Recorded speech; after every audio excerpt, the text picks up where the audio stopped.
Hey, what's up, crypto universe? It's me, Eugene Tay. It's me, Malcolm. Right back here in the hot seat, giving you the weekly highlights of what's going on in the crypto universe. First on my list, and this is a good news for everybody, I think lately the sentiment and market shows that people are renewing their faith in cryptocurrency again.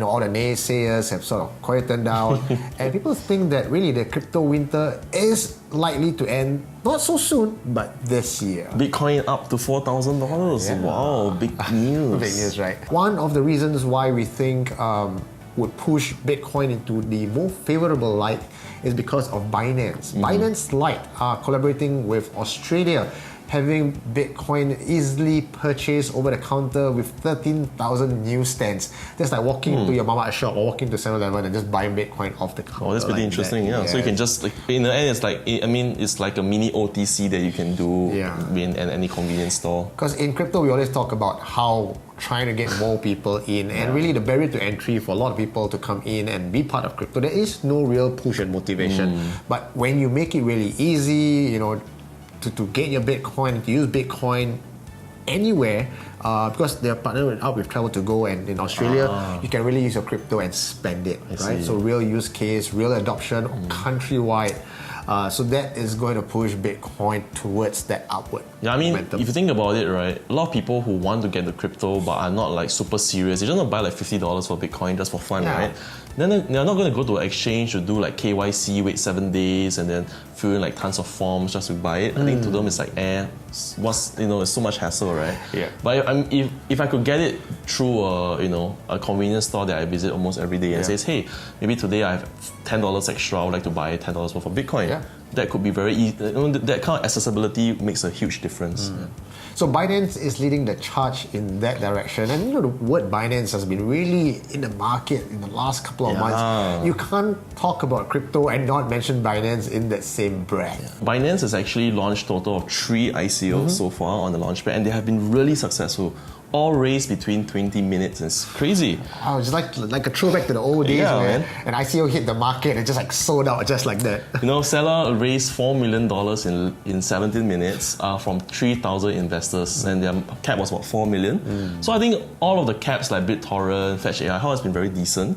And I think people are firstly very excited about all the ICOs on Launchpad. So it has a very good track record. Fetch AI went up to like 5 times, BitTorrent same. So everybody's like, I need some of this, right? And I think secondly, Binance is doing a good job as a gatekeeper for now, saying that, hey, if you guys can't trust the ICOs out there, let us recommend good ICOs for you.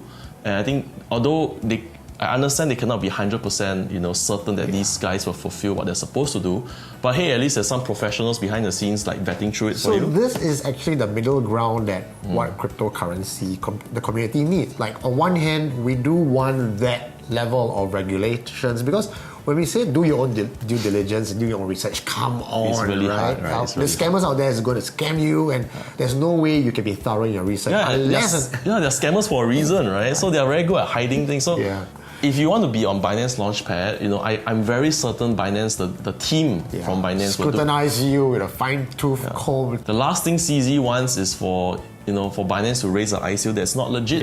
It benefits no one. So I think that gives people the confidence to say, hey, this is a gem, I want to try it.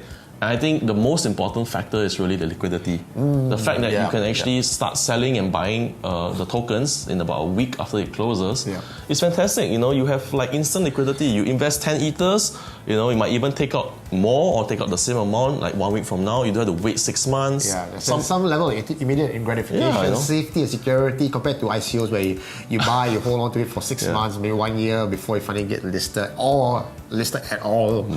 I think the only thing that is difficult is really being part of the ICO. Like 39,000 people subscribed to Seller. Only 3,000 people got it. So it's like a lottery, man. If you can be part of that 10% who managed to get it, you're a winner. It's the Binance Lotto. You should just rename it to Binance Lotto, right? No need to call it Launchpad. At least 3 times, right? At least 3 times. So that's the good news we have for the crypto scene. Then next is going to be a little bit of bad news. Bad rap for cryptocurrency. You may have heard of this movie called Crypto that's coming out, starring Kurt Russell on 12th of April. Here to help? If I can. Where did you find this kid? Top of his class at Warden. While we were excited about a crypto movie, this crypto movie, however, distributed by Lionsgate, typical Hollywood style, puts cryptocurrency in the bad light. Typical of mainstream narrative of cryptocurrency, they use a broad stroke paintbrush for all crypto players, and you know what we get? We are terrorists. We are using cryptocurrency to launder money. That's the general narrative, right? I think that's the most exciting narrative. It is. I am not against a movie taking that slant because, let's face it, talking about anything else in crypto that is just vanilla, it's not going to be fun, right? Like technology, it's not a documentary, it's a yeah. movie. So come on, guys, just chill a little bit. But what really got my goat was, the unfortunate incident with Christchurch. It's all over the news. I'm not going to talk about it. I'm not going to mention his name. But what was very jarring for me was they joined the dots and said that the shooter used cryptocurrency to fund his lifestyle. And when we start doing research on that, actually he didn't.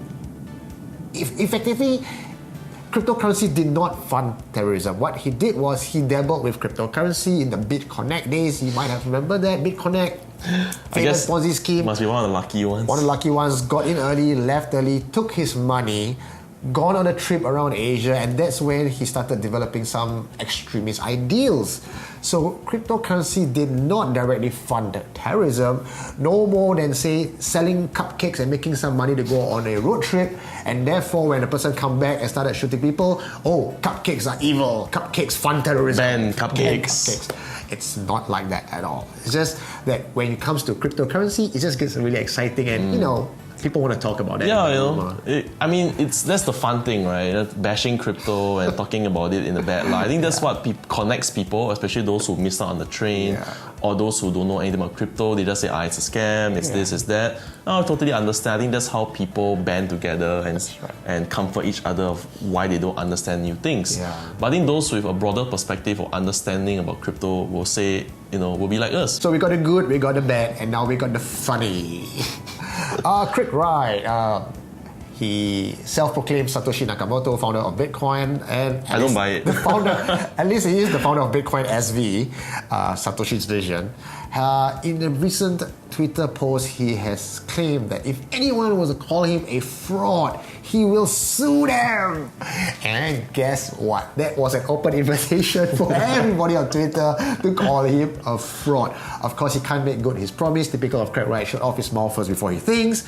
Has decided to rage quit Twitter altogether, deleting all 10,000 posts and go into, I would say hiding, but just sort of offline for a bit. Off the radar. Yeah, but knowing Craig Wright, he's not going to shut up for long, and I bet he's going to come back. I mean, what a fantastic way to show how good a CEO you are. I think, and I'm very surprised that actually SV is still holding its price. Yeah. Seeing that Craig Wright has been the one behind SV and pumping it and telling people that it's great, it's awesome. The fact that it's led by someone who is so, emotionally unstable is kind of worrying. I guess most people just buy Bitcoin or Bitcoin offshoots really to just hedge their risk, like just in case SV is right. I'm going to put some money The there. interesting thing is, whenever there are some kind of cases like this, we call it FUD, right? Yeah. Prices always seem to tank and people start to panic, but actually this is surprisingly the best time to just take a gamble. Yeah. People who buy it might actually see that when Craig Wright comes back, he comes back stronger. Oh, buy the dip, they say. It comes back with good news and everybody forgets everything and SV is the best, and then it just goes up to the moon. I wonder if you put McAfee and Craig Wright in a room together, just run a live podcast. Oh, that would be hilarious. Okay, so we got the good, the bad, the funny, and what's the last piece of news that we have? This is an update on Canadian exchange. The CEO who died. Rodrigo X.